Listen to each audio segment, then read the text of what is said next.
Ngombe MCA, and there's one of engineer. Thank you. So I think we are good to go. We have a statement here that we will read, and then we will allow comments from other leaders present here, and then we'll take it from there.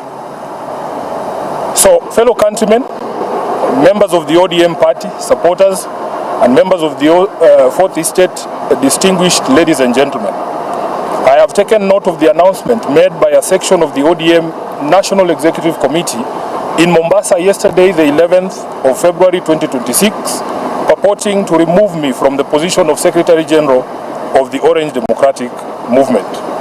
Let me state without fear of contradiction that this action is illegal and procedural and a blatant violation of the ODM Constitution as well as the principles of natural justice.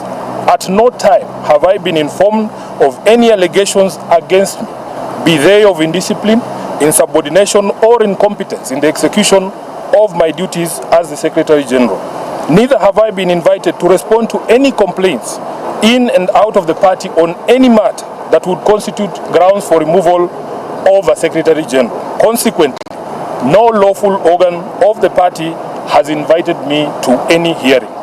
Indeed, as far as internal differences in opinion go, my only crime is that I have refused and I oppose any plans and schemes within the party to support President William Ruto's re-election, because I have held and continue to hold the firm position that this country cannot afford another 5 years of this expensive, divisive, incompetent and disastrous Ruto misadventure.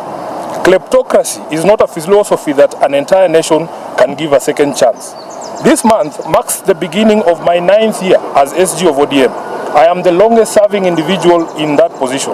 To serve that long at the feet of the enigmatic Raila Odinga needed one to summon all reservoirs of wisdom from all possible sources, but most importantly, to remain a true and loyal student of the great icon. Even in the current circumstances, I would never betray the ideals and principles of my late party leader. I have served this party with loyalty, diligence, and unwavering commitment because I had a leader in Raila who nurtured young people and young leaders and knew how to bring competing interests and egos into one functional movement. Together, we have defended the Constitution, strengthened internal party structures, and safeguarded the voice of millions of Kenyans who believe in social justice and accountable leadership. My record speaks for itself, and it always will. It is in public domain that my opposition to the party's dalliance with Ruto started long before the Right Honorable Raila passed on. He understood my reasons and accommodated them. It is also a known fact that regardless of what political deals Raila struck with different regimes, he would never have allowed his beloved party to be turned into a mere appendage of State House, where decisions are rubber-stamped after instructions are received from the regime. It is painful to note that sections of the party continue to desecrate the legacy and memory of Raila by turning this party into a theater of the illegal. Just last week, on 3rd February, a Gazette notice was released purporting to legitimize the recent changes in party leadership, with the rider asking for public input within 7 days, even though the stated date had lapsed by 3 weeks. Essentially, those who now purport to run the party are aware that, for instance, the new party leader was installed unprocedurally and unconstitutionally. These shortcuts and illegal edicts reflect the bad manners that progressive institutions and individuals pick up as soon as they get cozy with William Ruto. I leave it to the party members to judge if this really is the path that the Right Honorable Raila Odinga had set for us. Just 4 months after his death, we can all agree that Raila must be turning in his grave.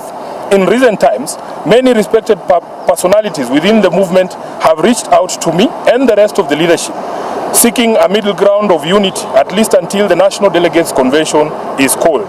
I may not mention all of them, but the party trustees, and they know themselves, as well as Mama Ida Odinga and Her Excellency Ruth Odinga, the women representative for Kisumu, among others, have worked tirelessly to try and unite the party and renew the spirit of Raila in the party. But it seems the rest of the leadership, answering to instructions from elsewhere, has been unable to embrace dialogue. I want to assure our members across the country that this is not about positions. It is about principle. integrity of our party. It is about ensuring that ODM remains a democratic institution governed by rules and not by impulses.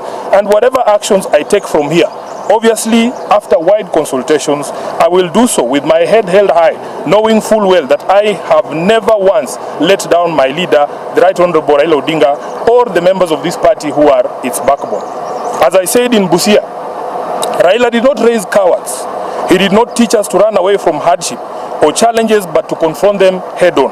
Our party constitution places a responsibility on us to fight for ODM, and fight we shall. Through all lawful means, we shall fight for this great institution until the very end. We will challenge every illegality in the courts of law and in the court of public opinion. Surrender is not an option for us. I urge our members to remain calm, steadfast and committed to the ideals that brought us together. ODM is bigger than any individual, and it must remain anchored in justice, transparency and respect for its own constitution. Even as we confront the spectacle of stagnation against progress and liberal versus conservative clashes in our politics, we shouldn't fall for the allure of easy largesse and cheap promises made to the electorate for the sole purpose of perpetuating the age-old slavery visited on citizens of this nation by a regime lacking in legitimacy. I remain a loyal member and the duly elected Secretary General of the ODM party. I remain committed to the struggle for a fair, just and democratic Kenya. As I navigate this period, I ask for your prayers and goodwill, but most importantly, for all of you to remain vigilant in guarding the freedoms that Raila Odinga taught us never to compromise over.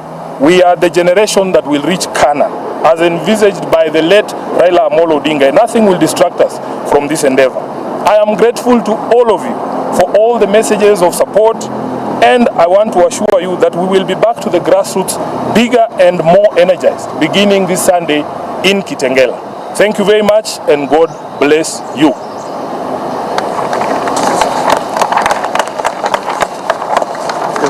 So we will allow the Deputy Party Leader to say a few things. The Honorable Governor James Orengo will say a few things, and the Honorable Winnie Odinga will say a few things. Then we will take questions.